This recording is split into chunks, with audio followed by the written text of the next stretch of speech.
आज ये question number exercise 2.1 का हम क्वेश्चन नंबर 2 कर रहे हैं। एक्सरसाइज 2.1 का क्वेश्चन नंबर 2 कर रहे हैं। इसमें दो क्वेश्चन दिए गए हैं, पहला ये वाला और दूसरा ये वाला। आज आपको ये वाला करके बता रहे हैं। ये वाला आप होमवर्क, ये वाला जो है ये होमवर्क रहेगा। तो अब इसको कैसे करेंगे? सबसे पहले क्वेश्चन कर लेते हैं। क्वेश्चन में लिखा है 2/9, 2/3 और 8/21 को डिसेंडिंग ऑर्डर में अरेंज करना है।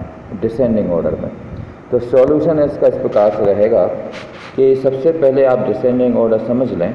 डिसेंडिंग ऑर्डर होता है 5, 4, 3 एंड सो ऑन, मतलब बड़े से छोटा। और असेंडिंग ऑर्डर होता है 1, 2, 3 एंड सो ऑन, मतलब छोटे से बड़ा। अब यहाँ पे क्वेश्चन ये लिखा है 2/9, 2/3, 8/21 को डिसेंडिंग ऑर्डर में लिखना है। तो ये फ्रैक्शन है। तो फ्रैक्शन को डिसेंडिंग ऑर्डर में बनाने का तरीका ये होता है कि सबसे पहले तो इसका डिनोमिनेटर को सेम बनाना पड़ता है। और यहाँ पे डिनोमिनेटर को सेम कैसे बनाओगे? एक दिया है यहाँ पे 9, एक दिया है 3, एक दिया है 21।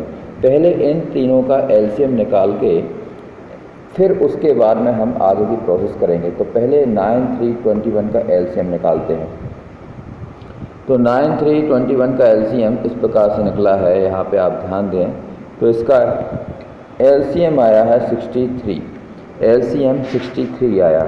जो एलसीएम आया है 63, उससे हम इन नंबर का फॉर्म चेंज करेंगे। जैसे ये वाला जो नंबर है यहाँ 2/9 था, तो 9 में कोई ऐसे नंबर का मल्टीप्लाई करेंगे कि हमारा जो डिनोमिनेटर है वो 63 बन जाए, जो कि हमारा एलसीएम आया था। तो पता है कि 9 में 7 का मल्टीप्लाई करेंगे तो वो 63 बन जाएगा। और उसी 7 से, उसी नंबर से आपको न्यूमरेटर में भी मल्टीप्लाई करना पड़ेगा। तो 7 2 जा 14 हो जाएगा। तो ये पहला ये बन जाएगा। इसी प्रकार से जो ये दूसरा वाला है, ये वाला दूसरा वाला, इसमें भी 2/3 लिखा था।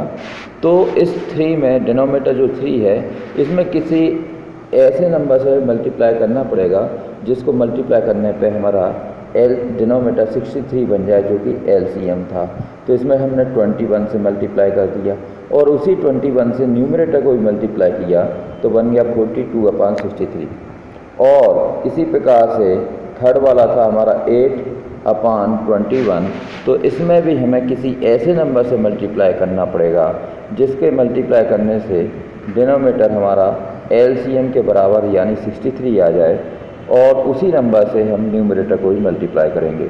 तो ये आ गया 24/63। इसके बाद में काम आसान हो गया। सबसे पहले तो आप ये समझ लें कि जब डिनोमिनेटर सबका सेम हो जाता है, जब डिनोमिनेटर सेम हो जाता है, जैसे ये 63, ये 63 और ये 63, उस कंडीशन में न्यूमरेटर के बेस पर हम छोटा और बड़ा डिसाइड कर सकते हैं। जिसका न्यूमरेटर बड़ा वो बड़ा और जिसका न्यूमरेटर छोटा वो छोटा। तो यहाँ पे आप देखें कि इसका न्यूमरेटर है 14, इसका न्यूमरेटर है 42, इसका न्यूमरेटर है 24। इन सभी न्यूमरेटर में सबसे बड़ा जो है वो है 42, फिर 24 उससे छोटा है, फिर उससे छोटा है 14। तो मतलब ये है कि हमारा जो फ्रैक्शन जो बड़ा रहेगा वो रहेगा 42/63 सबसे बड़ा रहेगा। उससे छोटा रहेगा 24/63, उससे छोटा रहेगा 14/63। अब ये तो फॉर्म चेंज करने के बाद में आया हुआ फ्रैक्शन है। इसका ओरिजिनल क्या है? और ये हमारा ये आ गया सबसे बड़ा, ये उससे छोटा, ये उससे छोटा। और इसका ओरिजिनल वैल्यू क्या थी?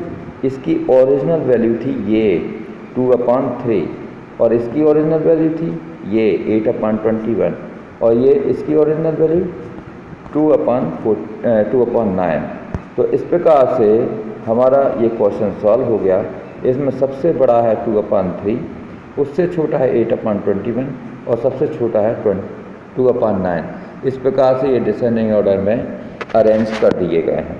अब क्वेश्चन नंबर 2 पर फोकस करते हैं क्वेश्चन नंबर सेकंड जो है, इसी का जो सेकंड है वो तो आपको बोला गया है कि आप होमवर्क में करेंगे, उसको होमवर्क में करेंगे।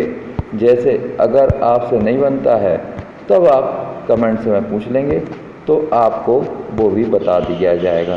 तो ये जो सेकंड वाला है इसको आप होमवर्क के तौर पर करेंगे और गूगल क्लासरूम में अपलोड करेंगे। इसके बाद में हम क्वेश्चन डिस्कस कर रहे हैं इसके बाद में फोर्थ वाला, ये फोर्थ वाला डिस्कस कर रहे हैं। फोर्थ वाला ये क्वेश्चन इस प्रकार से है, क्वेश्चन नंबर 4 कि ए rectangular sheet of paper is 12 complete 1/2 centimeter long and 10 complete 2/3 centimeter wide. Find its perimeter. अब आपको एक रेक्टेंगुलर शीट दी है जिसकी लेंथ और ब्रेथ दी हुई है, आप उसको पेरीमीटर निकालना है। तो पेरीमीटर, इसका सॉल्यूशन इस प्रकार से होगा। सबसे पहले आप पेरीमीटर का फॉर्मूला लगाएंगे जो इस प्रकार से होता है 2l + b, ब्रैकेट के अंदर l + b, l मतलब लेंथ और b मतलब ब्रेथ। तो आपने जो लेंथ और ब्रेथ दी है उसको यहाँ पे रख दिया और इसको मिक्स फ्रैक्शन को पहले फ्रैक्शन में चेंज करेंगे तो ये हो जाएगा, तो ये वाला हो जाएगा 25/2 और ये 10 3 या 30 + 2 32/3 ये हो जाएगा। इसके बाद में आप 2 और 3 का एलसीएम निकालेंगे, आएगा 6 और जब इसको सॉल्व करेंगे तो ऊपर 75 आ जाएगा और यहाँ 64 आ जाएगा। कैसे आ जाएगा? इस 2 से एलसीएम को डिवाइड करोगे तो 2 3 जा जाएगा, आंसर 3 जा, और 3 का मल्टीप्लाई करोगे 25 में तो 25 3 जा 75 आ जाएगा। इस प्रकार से इस 3 से डिवाइड करोगे 6 को तो आंसर आएगा 2 और 2 का ऊपर मल्टीप्लाई करोगे न्यूमरेटर में तो 64 आ जाएगा। अब इन दोनों को ऐड कर दिया तो ये 139/6 बन गया और इस 2 से ये 6 कैंसिल हो जाएगा तो बचेगा 139/3 और इसको आप मिक्स फ्रैक्शन में चेंज कर देंगे तो आंसर आ जाएगा 46 कंप्लीट 1/3। इस प्रकार से ये आपका ये क्वेश्चन नंबर 4 हो जाएगा। और ये जो बीच बीच में क्वेश्चन छोड़ रहे हैं वो आपको प्रैक्टिस के लिए छोड़ रहे हैं, आप करके देखें, नहीं बनते हैं पूछ लेना, बता देंगे। आप क्वेश्चन नंबर 7 पर फोकस करते हैं, क्वेश्चन नंबर 7 पर फोकस करते हैं। तो क्वेश्चन नंबर 7 पहले अच्छे से पढ़ देते हैं, बड़ा सरल क्वेश्चन है। क्वेश्चन नंबर 7 इस प्रकार से है कि Ritu ate 3/5 part of an apple and the remaining apple was eaten by her brother Somu. How much part of the apple did Somu eat? Who had the largest share? By how much? इस question को पढ़ने के बाद पता चला कि रितु के पास एक एप्पल है जिसका 3/5 पार्ट उसने खा लिया है, बचा हुआ पार्ट उसके भाई सोमू ने खाया है। हमें 3 क्वेश्चन का आंसर देना है। सबसे पहले सोमू ने कितना खाया, दूसरा सबसे ज़्यादा किसने खाया और तीसरा कितना ज़्यादा खाया। अब इसको क्वेश्चन सॉल्व करेंगे। तरीका ये है कि एक एप्पल है इसलिए किसी भी चीज़ को एक को हम 1 ही मान लेंगे। तो ये 1 में से उसकी जो सिस्टर ने खाया था 3/5 पार्ट, उसने खाया था 3/5 पार्ट, तो 1 में से 3/5 माइनस करेंगे। आपको पहले ही बताया है कि जब इस टाइप के क्वेश्चन रहते हैं तो 1 में आप जो सेकंड वाला फ्रैक्शन है उसके डिनोमिनेटर से न्यूमरेटर और डिनोमिनेटर में मल्टीप्लाई कर दें। अगर 1 के नीचे कुछ नहीं लिखा है तो उसको 1 मान लिया जाता है। तो इस प्रकार से यहाँ 1 में 5 का मल्टीप्लाई किया और 1 में ही 5 का मल्टीप्लाई किया तो 5/5 हो गया माइनस 3/5 हो गया। जब इन दोनों का एलसीएम निकलेगा तो वो निकलेगा 5 और 5 में से जब एलसीएम वही आता है जो दोनों के नीचे डिनोमिनेटर का काम कर रहा है तो फिर न्यूमरेटर सेम का सेम आ जाता है, एज इट इज आ जाता है, उसमें कोई अंतर नहीं आता। तो 5 यहाँ आ गया और 3 यहाँ आ गया और बीच में माइनस लगा ही है तो यहाँ पे 5 - 3 2/5 हो गया। मतलब ये है कि जो सोमू एट 2/5 पार्ट, सोमू ने 2/5 पार्ट खाया है एप्पल का, क्योंकि उसकी सिस्टर जो है रितु वो ऑलरेडी खा चुकी थी 3/5 पार्ट, तो उसको 1 में से हमने माइनस किया था, तो बचा हुआ पार्ट जो है 2/5 ये सोमू ने खाया।